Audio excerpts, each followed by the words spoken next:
So transitions are actually going to make you have a great time editing your videos.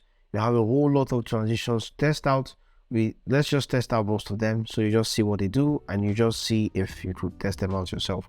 So it's best to always test out something once you're getting to know more about it and you see how cool all these transitions are. So you take your time, go through all of them, know which one you want to test out, and know how you can actually make them come out amazing on your videos.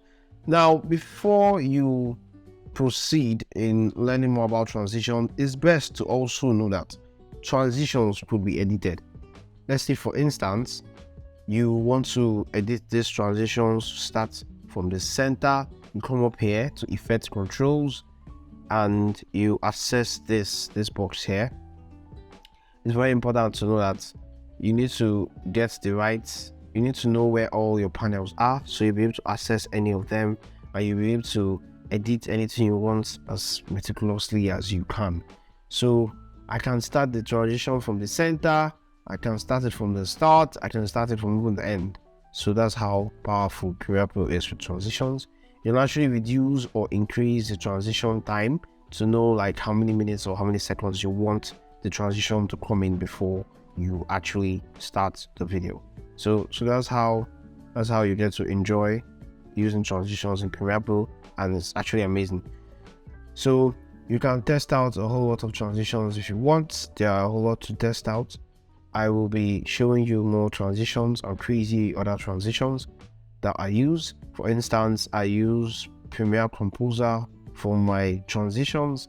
I sometimes use Premiere Pro a lot for when I want basic transitions or when I want to think about a mad way to just get my transitions popping. I'll get to test out different Premiere Pro transitions from the Premiere Pro library. But if I don't want to, I get to use Premiere Composer, where I get to use amazing transitions with sound effects. So it's best to always know that if you're using transitions, you can also add up sound effects to make the viewer to be immersed in your video. So it's actually very cool. Now, if you use Premiere Composer, I would advise you as a beginner to actually start learning how to use transitions on Premiere Pro before you move on to using any external source of transitions. So it is best, it just guides you on understanding how to use transitions very well. Now you get to see the wild range of transitions out there from YouTubers, films, and so many other things.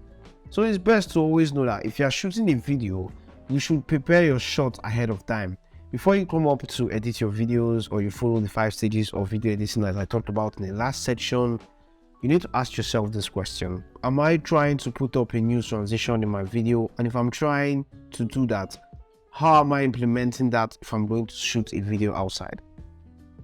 Now, as a videographer, before you shoot any video to edit, you need to make sure that you get your shot ready for transition. If you plan to shoot into a wall and come out from another wall and use it as a transition when you are doing post-production, you should plan your transition before you start shooting that video. So it's best to always advise people that if you're shooting a video, you need to make sure you're planning the production or the transition in your head before you push it for the 5 stages of video editing.